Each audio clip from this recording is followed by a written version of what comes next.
세상은 우리의 마음을 힘들게 하고 여러 가지 흉흉한 소식이 우리의 마음을 심란하게 하지만, 그러나 주님이 우리의 피할 반석이고 우리의 요새가 되어 주시니 감사합니다.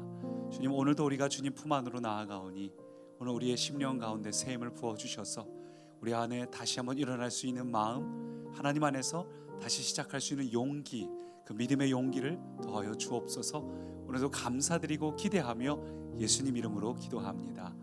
아멘. 오늘도 하나님 하실 일이 기대가 되시죠? 오늘도 하나님께서 우리에게 새 일을 행하십니다.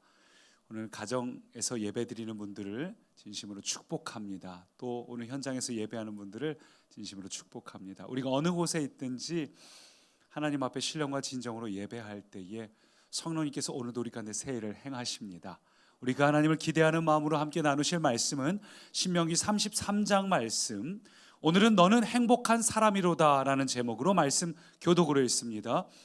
여수run이여 하나님 같은 이가 없도다. 그가 너를 도우시려고 하늘을 타고 궁창에서 위엄을 나타내시는도다. 영원하신 하나님이 내 처소가 되시니 그의 영원하신 팔이 내 아래에 있도다. 그가 내 앞에서 대적을 쫓으시며 멸하라 하시도다. 이스라엘이 안전히 거하며 야곱의 샘은 곡식과 새 포도주의 땅에 홀로 있나니 곧 그의 하늘이 이슬을 내리는 곳에로다. 이스라엘이여 너는 행복한 사람이로다. 여호와의 구원을 너같이 얻은 백성이 누구냐? 그는 너를 돕는 방패시요 내 영광의 칼이시로다. 내 대적이 내게 복종하리니 내가 그들의 높은 곳을 밟으리로다. 아멘.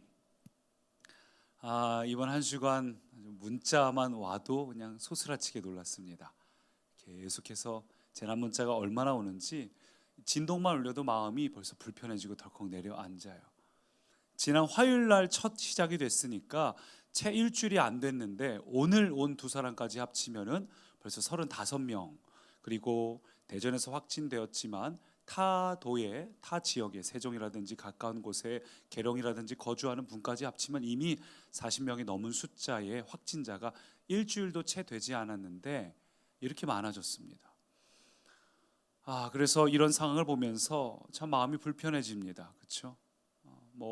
이 40여 명에 가까운 숫자들이 대전 곳곳을 다녔으니까 대전 전체가 이분들의 동선 안에 들어오는 분들이 대부분이어서 대전 전체가 초토화가 됐고, 또 이런 모습 보면서 제 마음에도 이제는 좀 확진자가 줄어야 되는데, 이 코로나가 안정세로 접어가야 되는데, 안정세가 돼야만 하는데 오히려 이렇게 된 상황을 보면서 이제는 불안함을 넘어서 피곤함과 스트레스가 되는 것 같습니다. 아마 많은 분들이 그럴 겁니다. 당장 아이들을 학교를 보내야 되나 말아야 되나, 학원을 돈 내고 보내는 건데 이걸 보내야 되나 말아야 되나, 또 대중교통 이용하시는 분들은 이걸 어떻게 해야 되나, 많은 분들이 마음이 피곤하고 불편하신 분도 있을 겁니다. 근데 이번 코로나는 조금 조심해야 돼요. 지금 전염력이 높다고 하니까. 그래서 교회적으로도 저희가 주일날은 온라인과 현장 예배를 병행해서 하지만 오늘 이 자리를 다 넓혀놨습니다. 간격을 굉장히 넓히고 오실 수 있는 숫자도 굉장히 줄여놨고, 또 한 주간만, 이번 한 주간만 주중 예배는 전부 수요일, 금요일 온라인 전부, 새벽 예배까지 전부 온라인으로만 진행을 합니다. 어떻게 그래서 오늘 많은 분들이 온라인 예배를 드리고 계실 텐데 잘 예배 드리고 계시나요?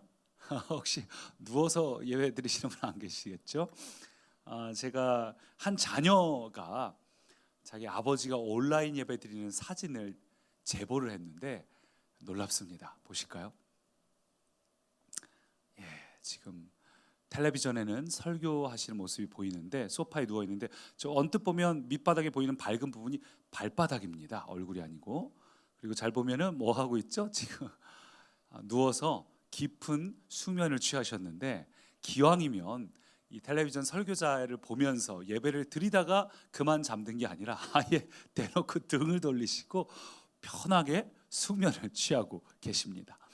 다행히 저희 교회는 아니고 잘 아는 어느 교회 목사님께서 우리 교회 온라인 예배 중에 이런 일이 있었다면서 사진을 보내오셨는데, 근데 그 목사님 말씀을 들어보니까 이분이 믿음이 없고 초신자여서 저렇게 계신 게 아니에요. 이분이 교회에서 나름 신앙도 있으시고 또 교회를 잘 섬기시는 분인데 이분도 처음에는 온라인으로 예배 드릴 때 굉장히 열심히 제대로 잘 드리셨을 겁니다. 근데 어느새 타성에 젖어서 내성이 생겨서 그만 이렇게 누워 계신 게 아닌가 생각을 해봅니다. 그래서 오늘 현장에 오신 분도 그렇지만 우리 가정에 계신 분들은 여러분 자녀가 보고 있잖아요. 더더욱 마음을 잘 모아서 자녀에게 신앙의 유산으로서 어떤 환경에 있든지, 우리 앞으로도 우리 아이들이 살면서 또 이런 상황을 겪을 겁니다. 엄마도 아빠도 가고 아이들 혼자만 덩그러니 남겨지는 그때에 부모님이 어떻게 기도했는지, 부모님이 어떻게 예배했는지를 기억하면서 그들의 삶이 달라질 수 있도록 모범을 보여주시기 바랍니다. 요즘 많은 사람들이 이처럼 온라인 때문에 진짜 답답합니다. 피곤하고 짜증나고 화가 나고, 게다가 예배마저도 온전하게 드릴 수 없으니까 내 안에 생명력이 없어서 내 안에 기쁨이 없고 기쁨이 상실되고 도저히 행복할래 행복할 수가 없는 삶을 살아갑니다. 근데 오늘 본문 보니까 성경은 이렇게 말해요. 29절 보니까 이스라엘이여 너는 행복한 사람이로다. 이 행복한 사람, 히브리어로 아슈라는 단어는 충만한 행복, 지극한 행복, 완전한 행복을 말합니다. 그러니까 원어로 번역을 하자면, 직역을 하자면 이스라엘이여 너는 지금 지극히 행복하다, 너는 지금 완전 행복하다, 이렇게 말씀하시는 거예요. 그러면 이스라엘이 지극히 행복한 삶을 살았나? 그건 또 아닙니다. 우리도 알다시피 이스라엘이 오랫동안 400년 넘게 종살이를 하고 거기서 이집트에서 출애굽해서는 그 다음에는 또 이 부모 세대는 40년 동안 광야에서 뺑뺑이 하다가 전부 거기서 사망하고, 여호수아 갈렙 빼고는. 그 다음 자녀 세대는 약속의 땅을 들어갔지만 들어갔다고 해서 딱 펼쳐져 있는 게 아니라 매일같이 전쟁을 치러야 됐습니다. 그것도 7년 동안 열심히 전쟁을 해서 큰 도시 성읍들만 점령을 했고, 그리고 나서 나머지는 이제 각 지파별로 나눠져서 각 지파별로 또 자기 앞에 있는 게릴라전을 펼쳐야 되는, 그러니까 이스라엘 백성들은 약속의 땅에 들어가도 하루하루가 전쟁이고 매일매일 긴장해야 되는 피곤한 삶의 연속이었습니다.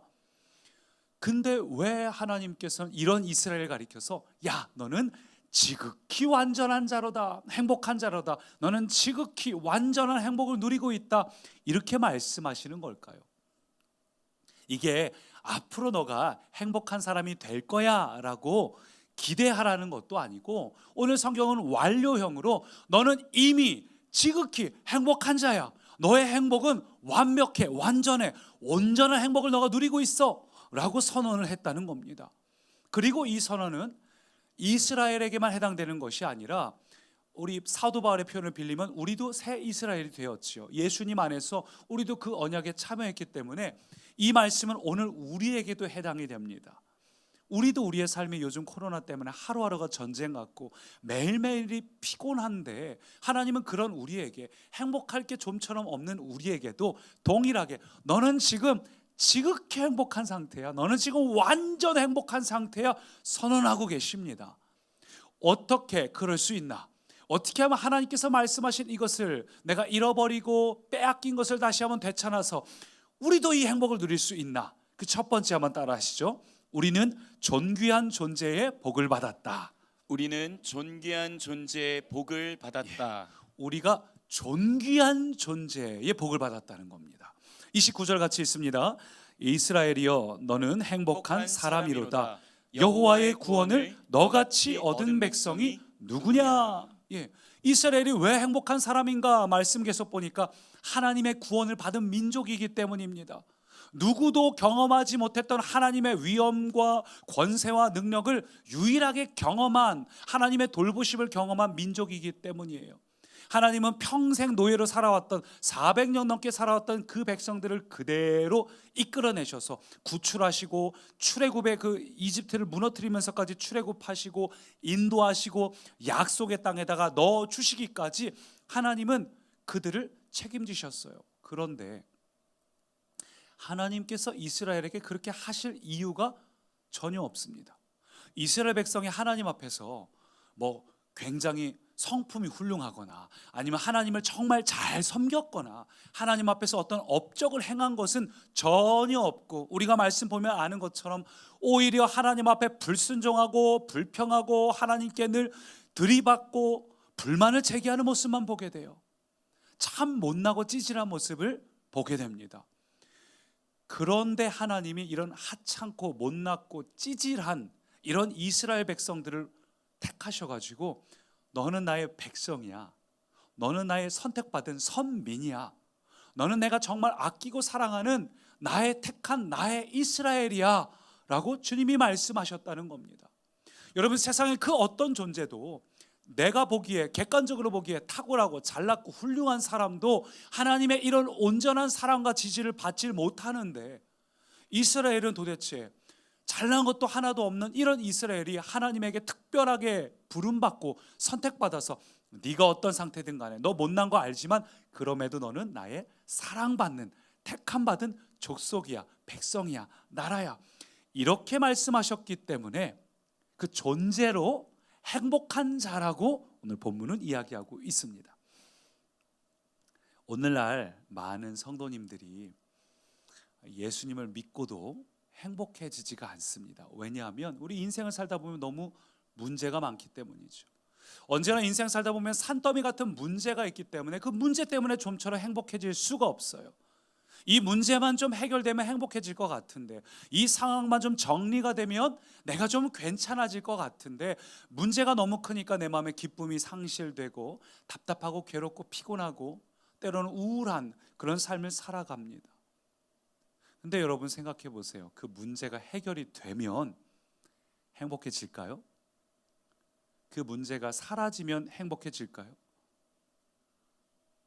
이 문제가 사라지면 잠깐은 행복할 수 있어요. 그러나 그것은 일회용 행복, 잠시 행복에 불과합니다. 우리가 지금 코로나를 겪고 있지만 이 문제가 해결되면 좀 우리가 경제가 풀리고 상황이 나아지고 우리가 마스크를 벗고 밖에 좀 야외 돌아다니고 하면 행복할까요? 예, 잠깐은 행복할 거예요. 그러나 이 문제가 해결되면 반드시 또 다른 문제가 찾아옵니다. 언제나 그랬어요. 사스, 메르스, 신종플루, 지금은 코로나, 거의 5년 단위로 발생하는 이런 문제들은 언제나 우리가 안고 왔던 질문이고 문제입니다. 오늘 내 인생을 살면서 한 가지 문제가 해결되면 내가 행복할 텐데, 아니요, 그 문제가 해결되면 그 다음 문제가 또 찾아오게 되어 있어요. 그게 인생이잖아요. 이 문제 해결되면 또 다른 문제가, 이쪽에서 해결하면 저쪽에서 또 다른 문제가 터져나오게 돼 있습니다.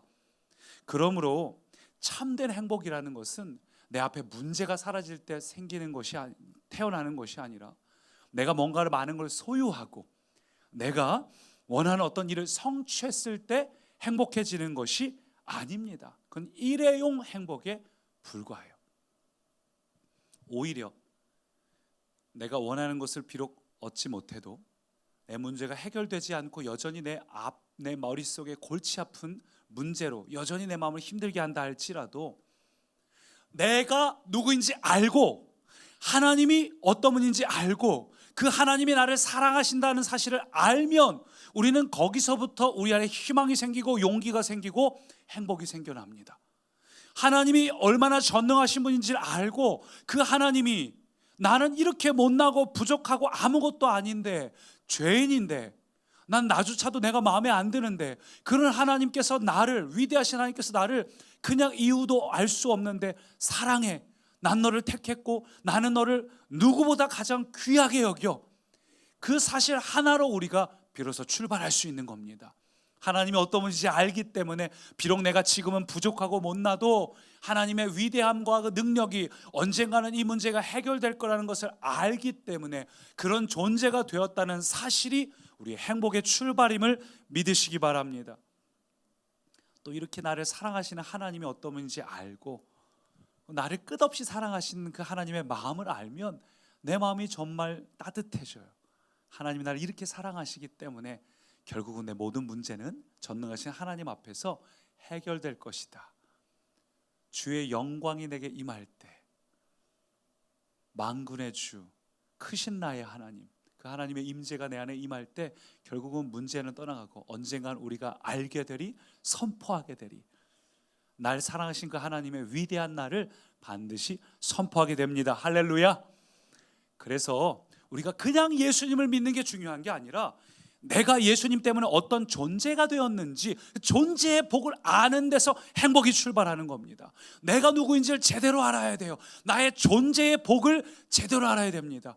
그래서 우리 교회에서 새로운 삶 시작한 다음에 가장 먼저 하는 제일 첫 번째 양육이 뭡니까? 예수님 자리잖아요.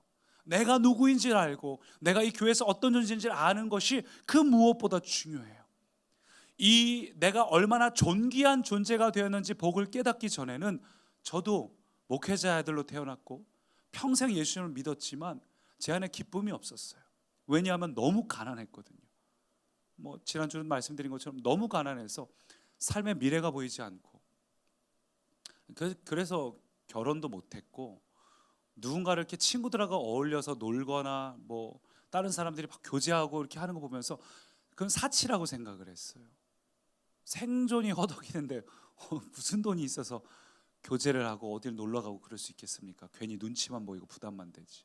그래서 사실 그렇게 행복하지가 않았어요. 그래서 어쩌면 처음에 목회자를 불렀을 때 슬프기도 했고, 아버지가 걸어갔던 그 인간의 눈으로 봤을 때 가난한 그 삶을 나는 가고 싶지 않은데, 하나님 저 돈 많이 벌어서 그냥 후원하면 안 돼요? 너무너무 그게 싫었습니다. 그런데 내가 예수님을 믿는 것뿐만 아니라 내가 어떤 존재가 되었는지를 알면 알수록, 내가 누구인지 알고 이렇게 부족하고 못난 나를 사랑하시는 하나님의 마음을 알고, 그 전능하신 하나님이 나를 사랑하실 때 내게 어떤 일이 일어날 것인지, 내 존재의 변화, 내가 얼마나 귀하고 가치 있는 존재가 되었는지 예수님 자리의 그 존재를 깨닫게 되니까 이 낮아졌던 자존감이 올라가기 시작하는 거예요. 예전에는 자존감이 얼마나 낮았는지 몰라요. 20대 초반에 교회에서 이렇게 정장 입고 이제 전도사님과 가면은, 넥타이를 메고 가면은 집사님들이 전사님 넥타이 너무 잘 어울린다 이렇게 하시면은, 지금이라면 이거 넥타이가 잘 어울리겠어요, 제가 이런 식으로 이렇게 좀 자존감이 높아져서 할 텐데, 그때는 이거 마트에서 5,000원 주고 산 건데, 가격 물어보지도 않았는데 그렇게 답했어요. 얼마나 이게 자존감이 낮아졌는지. 혹시 내가 비싼 거 맸다 생각하면 어떡할까 막 눈치만 보는 이 목사 아들. 근데 예수님 자리가 되고 나니까 너무 행복해지는 거예요. 존재가 내가 어떤 존재인지 알고 나니까 한없이 낮아졌던 자존감이 올라가기 시작하는데 환경은 그대로입니다. 근데 내가 어떤 존재인지를 알고 나니까 자존감이 올라가서 지금은 내가 어떤 소유가 있어도 그 안에서 행복을 누릴 수 있게 됩니다. 여러분, 그게 참 중요해요. 비록 소유가 많지 않아도 그걸 제대로 누릴 줄 알아야 합니다. 행복은 누림이에요. 어떤 이는 소유가 정말 많아도 그걸 누리질 못합니다. 끊임없이 누군가가 비교하면서 더 많이 소유해야 될 것 같고, 미래를 생각하면서 더 많이 움켜쥐어야 안전할 것 같다고 생각을 하는데, 여러분, 진짜 행복은 내가 얼마나 많은 걸 소유했느냐에 달려있는 게 아니라 그것을 누림에서 출발합니다. 작은 것이라 할지라도, 아주 보잘것없는 조촐한 식탁이라 할지라도 감사함으로 식사하고 가지고 가는 행복으로 식사하는 자에게는 마른 떡 한 조각이 고기가 가득한 집보다 더 행복하고 만족할 수 있어요. 행복은 누림입니다. 그 누림은 내가 어떤 존재인지를 아는 데서 출발합니다. 사랑하는 꿈의 가정 여러분, 여러분 하나님께 사랑받는 특별한 존재가 되었습니다. 여러분 하나님께서 가장 존귀히 여기시는 분입니다. 우리도 우리 자신이 마음에 안 들 때가 있는데, 그러나 하나님은 어떻게든 우리 안에서 이쁜 구석을 찾아내십니다. 마치 부모가 자기 아이를 볼 때 객관적으로 보면 옆집 아이가 더 잘생기고 이쁘고 잘난 구석이 있다 해도 우리 애 보면 우리 애가 언제나 최고잖아요. 그렇죠? 항상 우리 애가 제일 멋있어요. 어떻게든 이쁜 구석을. 우리 애는 하다못해 뒤통수가 예뻐, 우리 애는 어깨선이 예뻐. 어떻게든 부모는 그 아이의 이쁜 구석을 바라보면서 그게 이 아이의 전부로 사랑하는 것처럼 하나님은 우리를 너무너무 아름답게 여기시고 사랑하신다는 거예요. 그래서 그걸 강조하기 위해서 26절 보니까 하나님께서 이스라엘을 뭐라고 부르시는가? 26절 같이 있습니다. 여수론이여 하나님 같은 이가 없도다. 그가 너를 도우시려고 하늘을 타고 궁창에서 위엄을 나타내시는도다. 이 여수론이란 단어는 의로운 자, 이상적인 자라는 뜻을 갖고 있어요. 가히 완벽한 자, 하나님께서 이스라엘에서 야 가장 완벽한 자야, 가장 이상적인 자야, 가장 내가 보기에 의로운 자, 아름다운 자야 라고 부르시는 겁니다. 그래서 그 여수론이기 때문에 너를 돕기 위해서 하늘을 타고 내려와서 내가 너에게 일을 할 거야, 이렇게 놀라운 약속을 하시는 장면인데, 아시다시피 정작 이스라엘은 여수론이란 단어랑은 한참 거리가 멀어요. 거리가 멀어도 한참 멀어요. 우리도 그렇지 않습니까? 우리가 여수론이라는 이름을 받을만 할까요? 의로운 자, 이상적인 자, 아름답고 완벽한 자, 완전한 자. 하나님은 우리에게 이렇게 말씀하시지만 사실 우리는 그런 거에 전혀 어울리지 않아요. 그럼에도 불구하고 하나님은 우리에게 그렇게 말씀하시고 또 그렇게 지금도 우리를 빚어가시는 중입니다. 할렐루야. 구원을 시작하시고 또 이루어 가시는 하나님이셔요. 얼마나 놀라운지 몰라요. 내가 이렇게 못났는데 나 같으면 나를 포기할 텐데. 우리가 남의 아이는 몇 번 얘기해서 안 들으면 말죠. 근데 내 아이는 어떻게든 사랑하고 품고 변화시키는 것처럼 하나님께서 우리를 결국은 여수론으로 만들어 내십니다. 하나님은 우리가 어떤 상태든지 미래에서 오늘을 보기 때문에 가장 아름다운 자라고 말씀하시는 거예요. 그래서 이사야 44장 보니까 너를 만들고 너를 모태에서부터 지어낸 너를 도와줄 여호와가 이같이 말하노라. 나의 종 야곱, 내가 택한 여수르나 두려워하지 말라. 너는 내가 택하였다, 여수룬으로 택하였다. 비록 네가 초라하고 못났을지라도 나는 너가 너무 귀중하다. 나는 너를 너무 사랑한다. 그게 아가서에 너무 잘 나타나 있잖아요. 아가서의 주인공이 때로 내가 못나고 부족해서 숨고 싶을 때, 어떻게든 자기가 얼굴 피부가 감지만 그래도 나는 사랑받는 자를 외쳤다가 또 무너질 때, 그때 어떻게든 찾아오는, 끝까지 찾아오는 이가 하나님 아니십니까? 여러분, 하나님께서 여러분을 여수룬으로 택하셨습니다. 우리의 상태하고 관계없이 우리는 부족하고 못났지만 하나님은 우리를 여수룬으로 우리의 존재를 그렇게 택하 버리셨어요. 나의 종 야곱아, 내가 택한 여수르나. 야곱도 여러분 12지파의 아버지지요. 야곱도 속이는 자란 이름을 갖고 있지 않습니까? 그 이름처럼 속이고 도망치고 늘 쫓겨다니는 불행한 인생이었어요. 그 야곱이 나중에 아들 요셉 때문에 이집트에 가서 파라오 앞에 섰을 때 내 인생이 얼마나 고단했는지를 이야기합니다. 그러나 그 야곱도 하나님께서 그 실패자, 도망자, 속이는 자 야곱을 향해서 야곱과 그의 족속을 여수르나, 넌 내가 택한 사랑하는 자야, 완전한 자야, 온전한 자야, 아름다운 자야. 하나님이 그렇게 말씀하시는 거예요. 모세가 오늘 이것을 우리에게 강조하고 싶어가지고 마지막 유언인 이 신명기를 통해서 우리가 어떤 순간에도, 너희가 너희 자신에게 실망되는 그 순간에도 너희가 어떤 존재인지를 기억하라고 거듭 강조하면서 27절 보니까 이렇게 말씀하셔요. 같이 읽습니다. 영원하신 하나님이 내 처소가 되시니 그의 영원하신 팔이 내 아래에 있도다. 영원하신 하나님이 우리에게 언제나 떠나지 않으시는 영원하신 하나님이 되신다. 그 하나님의 영원하신 팔이 네 아래에 있도다. 우리는 하나님 의식하지 못하고 또 어느새 내 마음대로 내 뜻대로 막 뛰어갈 때, 우리 그런 경험이 있잖아요. 애기들 이렇게 보면은 애기들이 막 정신없이 뛰다가 기우뚱할 때 어디선가 아빠가 나타나서 척 받아주기도 하고 엄마가 나타나서 척 받아주고, 하나님께서 언제나 영원하신 팔로 우리 아래에, 우리는 의식하지 못하고 두리번거리다가 넘어질 때 그 순간 우리를 척 받아주신 하나님, 그 하나님이 우리에게 영원하신 팔이 되시고 영원하신 하나님이 된다는 겁니다. 할렐루야. 하나님께서는 어떤 순간에도 우리를 떠나지 않으신다는 거예요. 여러분, 우리는 때때로 우리가 너무 답답하게 느껴질 때가 있어요. 나 자신이 너무 속상할 때가 있어요. 때로 내가 보잘것없게 느껴지는 순간, 두려움 속에 빠져드는 순간, 초라하게 느껴지는 순간, 세상의 모든 염려가 나를 엄습하는 순간, 내가 내 자신에게 실망되는 순간, 부모로서 너무나 부끄럽게 느껴지는 그 순간, 그 어떠한 순간에도 나의 하나님, 여러분, 그 어떤 순간에도 하나님이 나의 하나님이 되십니다. 어떤 순간에도 하나님은 나를 떠나지 않으시는 영원하신 나의 하나님이 되십니다. 내 너를 떠나지도 않으리라, 내 너를 버리지도 않으리라 약속하신 그 주님이 오늘 우리의 하나님이 되셨습니다. 여러분, 이 사실을 붙잡으시기 바랍니다. 우리가 때로는 우리 자신을 보면서 너무 실망하고 슬플 때가 있습니다. 초라해지고 불안해지고 두려워질 때가 있습니다. 그러나 그때마다 항상 기억해야 될 건 하나님은 어떤 순간에도 여러분에게 실망하지 않으십니다. 그 어떠한 순간에도 하나님, 그 어떤 순간에도 나조차 나에게 실망되는 그 순간에도 나의 하나님, 여러분이 태어나서 죽을 때까지 하나님이 언제나 여러분의 하나님 되십니다. 그걸 확증해 주는 말씀이 있어요. 같이 읽어봅니다. 이사야 46장 말씀 함께 읽습니다. 야곱의 집이여 이스라엘 집에 남은 모든 자여 내게 들을지어다.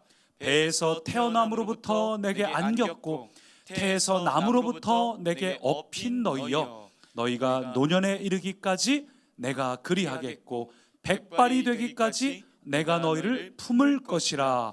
내가 지었은즉 내가 업을 것이요 내가 품고 구하여 내리라. 아멘.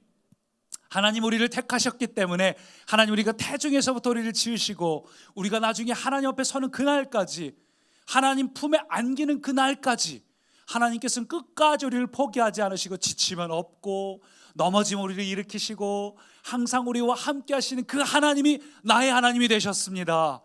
우리는 그 하나님께 도저히 하나님 앞에서 여술인이라 말할 수도 없고 어떠한 사랑받을 만한 자격이 없어도 하나님께 사랑받는 존재가 되었습니다. 오늘 내가 어떤 존재가 되었는지를 깨달을 때, 내가 그 존재로 살아갈 때 여러분의 행복이 시작이 됩니다. 오늘 여러분, 저와 여러분 그런 사랑받는 존재가 되었습니다. 인생을 살면서 여전히 문제가 있다 할지라도 하나님의 영원하신 팔이 우리를 붙잡아 안으십니다. 우리가 낙심되고 지쳐서 하나님의 얼굴을 부를 때에 하나님께서 그 팔로 우리를 붙잡아 주십니다. 오늘 이 위대한 사실을 마귀에게 빼앗기지 말고, 주님 감사합니다. 주님 나를 이렇게 사랑하시니 감사합니다. 주님 나를 이렇게 존귀한 존재로 여기시니 감사합니다. 내가 어떤 순간에도 하나님, 보잘것없게 느껴지는 순간에도, 낙심되는 순간에도, 지쳐있는 그 순간에도 나의 하나님 되어주시니 감사합니다. 여러분 그 감사가 넘칠 때 여러분 안에 행복이 시작되기를 축원합니다. 두 번째는 한번 따라 하실까요? 우리는 황홀한 관계의 복을 받았다. 우리는 황홀한 관계의 복을 받았다. 먼저는 우리가 존재의 복이고, 두 번째는 관계의 복이에요. 우리는 황홀한 관계의 복을 받았다. 27절 같이 읽습니다.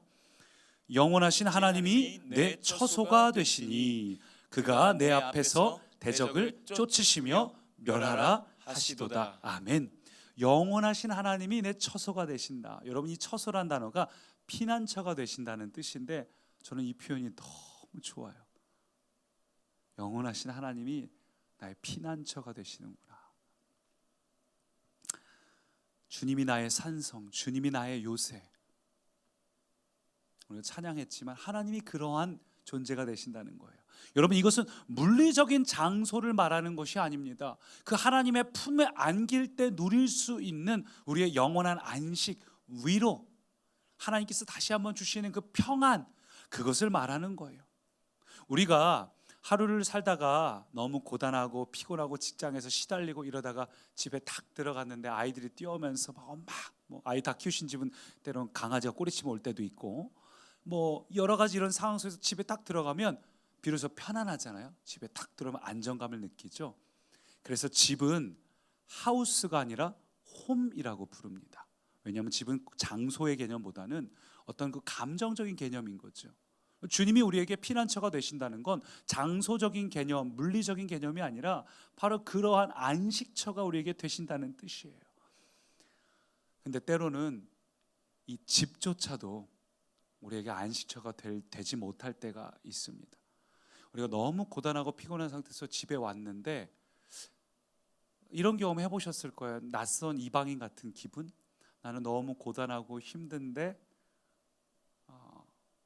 집에 딱 들어왔는데 잘 그게 어우러지지 않는 기름과 물 같은 느낌이 될 때, 혹은 반대로 내가 집에서 너무 힘들었는데 가족들이, 아이들이나 남편들이 들어오면서 자기들은 막 밝게 웃으면서 깔깔대며 들어올 때 뭔가 집에 있고 내 사랑하는 가족하고 있어도 고독한 순간이 있어요. 외로운 순간이 있습니다. 정말 나를 사랑하고 내 마음을 알뜰하게 알아주는 이라 할지라도 내 마음을 끝끝내 이해해 주지 못하고 나는 정말 힘든데 내 마음을 공감해 주기보다는 오히려 입 바른 소리를 해서 내 마음이 상처가 될 때가 있어요. 그걸 나도 알지만 그게 잘 안 돼서 힘든 건데, 그럼 그도 나를 도와주려고 한 말이겠지만 오히려 그 말이 나한테 좌절이 되고 상처가 되고 내가 못하는 거를 오히려 들쑤셔가지고 오히려 마음이 더 힘들 때가 있어요. 그래서 우리 공동체 항상 사랑이 넘쳐야 되는데, 저도 항상 그게 제 1순위 기도 제목입니다. 항상 주님 사랑이 넘치게 해주세요. 사랑이 넘치게 해주세요. 사역 잘하게 해주세요가 아니라 사랑 넘치게 해주세요. 여러분, 그래 우리가 살다 보면은 사람들하고 같이 있어도 외롭고 고독할 때가 있고, 갈 수 있는 집이 없을 때가 있어요. 하우스는 있을지 몰라도 홈이 없을 때가 있습니다. 어딜 가도 우리의 마음이 외로울 때가 있습니다. 결국 세상에서는 우리가 참된 평안과 안식을 누릴 수 있는 진정한 처소는 없습니다.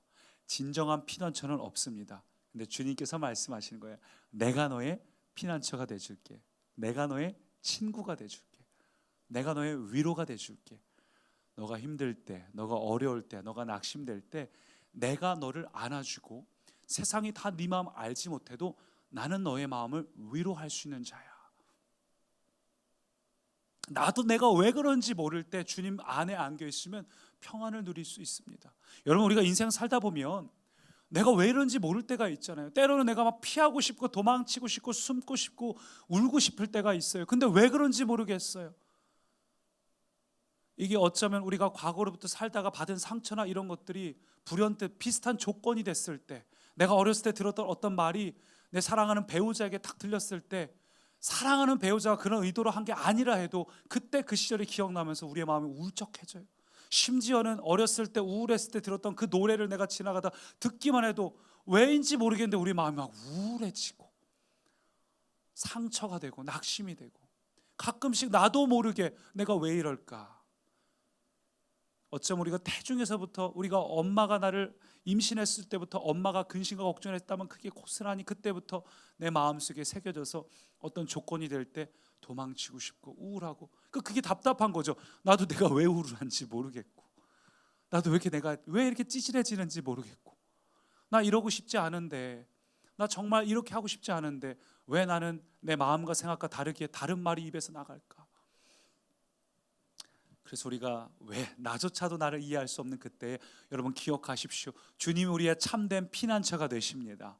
주님이 우리의 모든 것을 아시기에, 주님 우리가 태중에서부터 우리를 지으셨고, 우리가 마지막 마침표를, 인생의 마침표 찍는 그날까지 우리와 함께 하시는 분이기에, 우리가 예수님을 믿기 전에도 주님 우리와 함께 하셨습니다. 성령님은 시공간의 제약이 없으신 분이기 때문에 예수 그리스도를 믿은 자는 여러분 과거에 여러분 홀로 있지 않았어요. 하나님 이미 그때부터 우리를 붙드셨습니다. 여러분, 그래서 하나님이 우리의 모든 걸 아시기 때문에 우리가 누구에게도 말 못할 때, 배우자에게도 말 못할 때, 나를 사랑하고 아끼는 사람들이 위로를 해줘도 정작 내 마음 가운데 위로가 안 되는 그 순간에, 나조차 내가 이해 안 되는 그 순간에 하나님이 여러분의 피난처 되심을 경험하시기 바랍니다. 하나님은 우리의 피난처가 됩니다. 하나님은 우리의 위로가 되십니다. 세상 사람들이 우리에게 할 수 있는 위로는 한계가 있어요. 힐링에 불과합니다. 주님의 위로는 우리를 바꾸어 놓습니다. 주님 우리의 생각과 마음을 완전히 바꾸어 놓습니다. 사실 목회를 하다 보면은 힘들 때가 굉장히 많은데, 지치고 무언가 막 쏟아내는 건 되게 많은데 비해서 인풋이 될 시간이 없을 때, 주님과의 어떤 관계 맺는 시간이 부족하다 느껴질 때는 더 막 마음이 가라앉고 힘들 때가 있어요. 여러분, 그럴 때 어떻게 누구한테 말할 수도 없고 갈 곳도 없는 그럴 때, 근데 저는 이런 고독함과 외로움이 우리 모두에게 있다고 생각을 해요. 아무리 친구가 많은 사람이라고 해도, 아무리 밝은 사람이라고 해도 우리는 고독하고 외로울 때가 있습니다. 삶의 용기가 필요하지만 정작 용기가 필요할 때는 내 안에 용기가 한 방울도 남아있지 않아요. 쥐어짜도 나오지 않는 그런 씁쓸하고 괴로운 때, 그때 여러분 하나님 앞으로 나아갑시다. 하나님 앞에 나아가서, 하나님 나의 피할 처소가 되신다고 하셨죠. 하나님, 내가 그 하나님과의 관계 안에 들어갑니다. 하나님 나를 사랑하시고 나를 아시고 나에게 위로하시고 새 힘 주시고 내 안에 무너진 것을 다시 일으키신 하나님, 그 하나님께로 나아갑니다. 하나님은 하나님께 나아가는 자에게 다시 한번 일으켜 주시고 다시 새 일을 일으키시는 하나님이셨어요. 베드로에게 그렇게 하셨고, 여러분, 그 하나님이 우리와 특별한 관계가 되었기 때문에 우리가 행복한 존재, 황홀한 존재가 되었음을 함께 누리시기 바랍니다. 그 하나님이 나와 이 특별한 관계가 되었기 때문에 내가 하나님께 내 마음을 쏟아놓을 때 그 나의 하나님이 나를 붙드시고 위로하시는 이 특별한 존재가 되었기 때문에 이 황홀한 관계, 그냥 관계가 아니에요. 정말 누리면 누릴수록 감사하고 행복하고 세상에 어떻게 내가 이런 대우를 받을 수 있나, 그 황홀한 관계를 누릴 때 저와 여러분이 어떤 순간에도 행복하게 되기를 소망합니다. 저는 여러분이 이 황홀한 관계 안에서 누리는 행복을 매 주일이 아니라 매일매일 누리시기 바랍니다. 그래서 매일 아침에 RT 영상을 보내드리는 이유도, 유튜브에 접속해서 보시라고 하는 이유도, 매일 그걸 촬영하는 이유도, 여러분, 그것이 매일 그 하나님이 어떤 분인지 알고 그분의 관계 안에 거할 때 우리에게 열매가 맺혀지기 때문이죠. 그 사랑을 우리가 누려야 이 세상을 이기고 행복을 누릴 수 있어요. 이 세상은 참 각박합니다. 그래서 어떤 학자는 이런 말을 했어요. 우리 모두는 인정투쟁을 벌이고 있다. 인정받고 싶어서 서로 막 싸우고 있다는 겁니다. 직장에서, 회사에서, 학교에서 인정받기 위해서 애를 써요. 가장 수용되어야 할 가정에서도 우리는 인정받기 위해서, 자녀들은 부모에게 인정받고 싶고, 우리 아내분들은 남편이 좀 열심히 했는데 좀 맛있다고 말 좀 해주지, 우리만의 그런 인정에 대한 메마름이 누구나 있다는 겁니다. 근데 여러분, 이렇게 피곤하고 힘든 인생을, 인정받고 싶어도 제대로 받지 못하는 이런 인생을 살아가는 우리가 반드시 기억해야 될 건, 하나님은 언제나 우리에게 도장이 한 10개가 있어서 0점부터 10점까지가 있다면 하나님은 뒤도 돌아보지 않고 10점만 찍으셔요. 하나님은 다른 이들과 우리를 절대 비교하지 않습니다. 하나님은 그냥 우리가 존재 자체로 최고예요. 우리 자녀들이, 저도 저희 아이들이 요즘 한참 그림을 그리기 시작을 했어요. 그림책을 갖다 놓고 집에서 그림을 그리기 시작하는데, 사실 우리 아이들이 처음에는 그림을 잘 그리지 못했습니다. 이게 뭘까? 한참 동안 고민을 해야 됐어요. 나 그림 그렸다는데 뭔가 제가 매번 잘 그렸네라고 하지 이거 뭘 그렸는지 잘 모르겠는 거예요. 지금은 그렇지 않습니다. 지금은 알아보게 그립니다만, 그 뭘 그렸는지 모르겠지만 그래도 저는 언제나 제 아이가 했으니까 최고예요. 그럼 하나님은 그렇습니다. 하나님은 여러분이 어떤 상태여도 항상 최고의 도장을 찍으십니다. 여러분 딱 손을 보세요. 지금 참 잘했어요. 도장 찍혀 있을 거예요.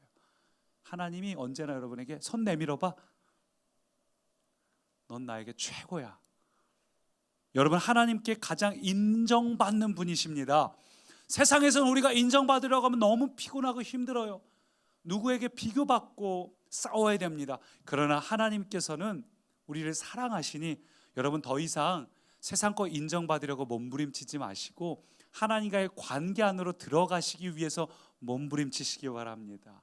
하나님과 시간을 많이 보낼수록 우리 안에 행복이 찾아올 거예요. 세상이 줄 수 없는 행복, 세상이 줄 수 없는 위로, 세상이 줄 수 없는 하나님 안에서 누리는 자유와 인정받는 그 감사와 기쁨이 우리 꿈의 가족에게 넘치기를 바랍니다. 그렇게 하나님 안에 꼭 붙어 있게, 관계가 깊이 있을 때 샘의 뿌리 내려서 저 담장 너머로, 가지가 담장 너머로 뻗어서 무성한 열매가 맺히듯이 우리 꿈의 가족들이 그렇게 되기를 소망합니다. 지금 우리의 상황과 환경을 보면 그렇게 만족할 수는 없어요. 상황은 힘이 듭니다. 근데 그래서 우리가 기억해야 될 게 있어요. 한 시를 소개합니다. 박호현이라는 초등학교 2학년 학생이 쓴 시인데요. 제목이 공짜예요.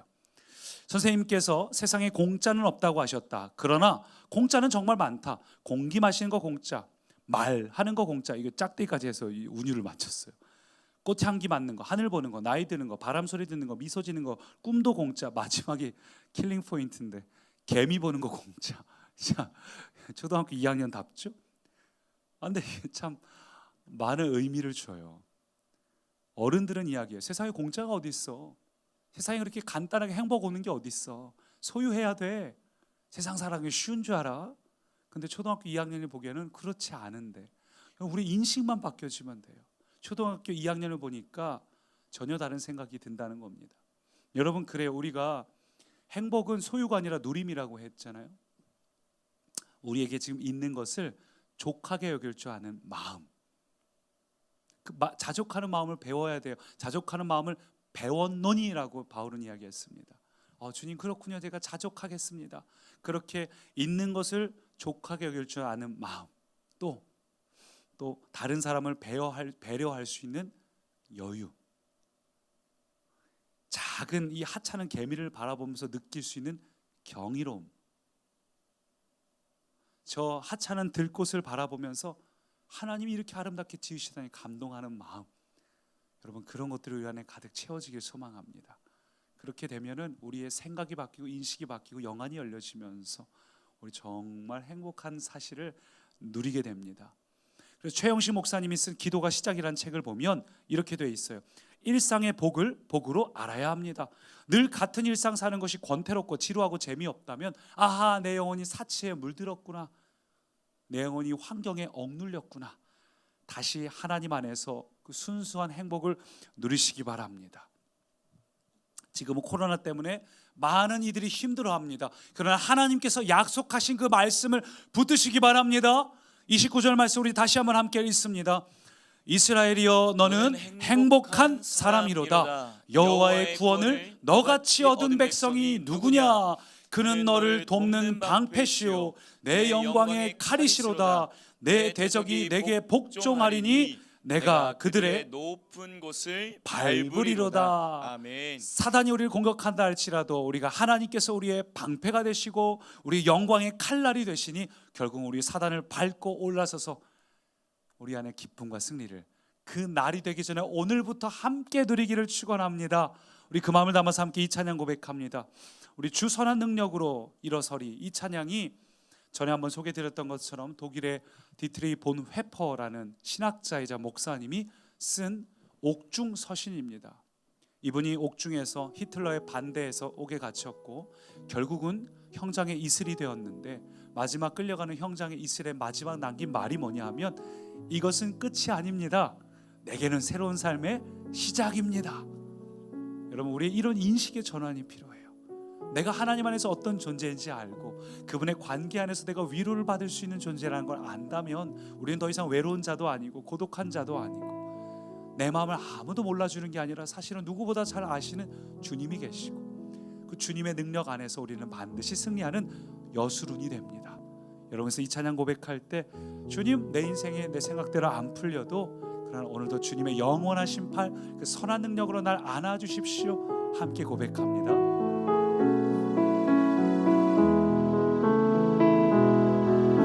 선한 능력으로 안으시네. 오늘도 그 크신 팔로 날 붙드시네. 절망 속에도 흔들리지 않고 사랑하는 주 얼굴 구하리. 이전의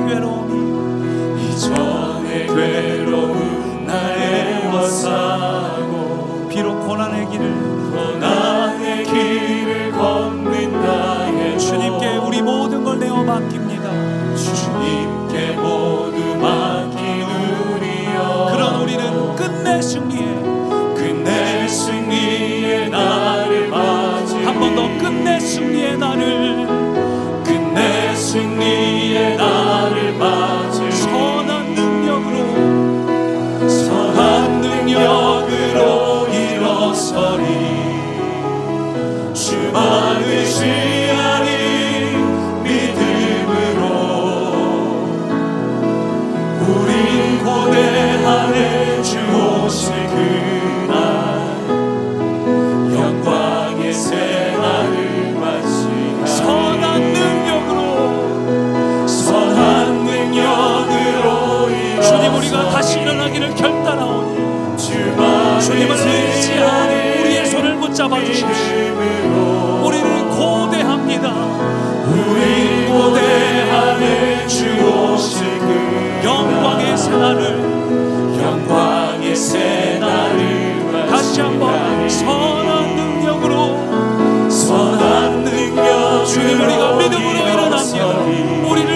주십시오. 주만 의지하리 믿음으로 우리는 오늘도 간절히 기대합니다. 고대하네 주 오실 그 승리의 새날을, 승리의 새날을 맞이하리. 우리 함께 합심으로 기도할 때 주님의 손 붙잡고 내가 다시 일어나겠습니다. 주님, 내가 어떤 존재인지 말씀하여 주십시오. 그 어떤 순간에도 나의 하나님, 나의 하나님 안으로 깊이 품으로 파고들면서 함께 합심으로 기도합니다. 오 살아계신 나의 하나님이 나에게 행복한 자라 말씀하셨습니다. 하나님이 나를 택하시고 너는 나의 여수론이라고 말씀하셨습니다. 너는 어떤 순간에도 나에게 가장 존귀한 자라고, 나는 너를 결코 떠나지 않고 영원한 너의 하나님이라고, 어떤 순간이라도 나는 너를 위로하고 너에게 세임을 주고, 너의 마음이 아플 때에 너도 너를 잘 모를 때 내가 너를 알고 내가 너를 새롭게 하시고 내가 너를 받아시켜 주겠노라고 주님 말씀하셨습니다. 오늘 그 주님을 바라보면서 다시 한번 일어나고 주님을 사모함으로 다시 한번 일어나고 성령님이 시간 함께 하시옵소서. 성령님 붙잡아 주옵소서. 오 주님 감사합니다. 살아계신 성령님, 오늘도 그 주님을 의지함으로 주님의 말씀을 붙잡음으로 우리가 승리하겠습니다. 환경에게 속는 자가 아니라 우리에게 주신 그 하나님으로 인해서 기쁨과 행복을 누리는 우리가 되게 하옵소서. 예수님 이름으로 기도합니다.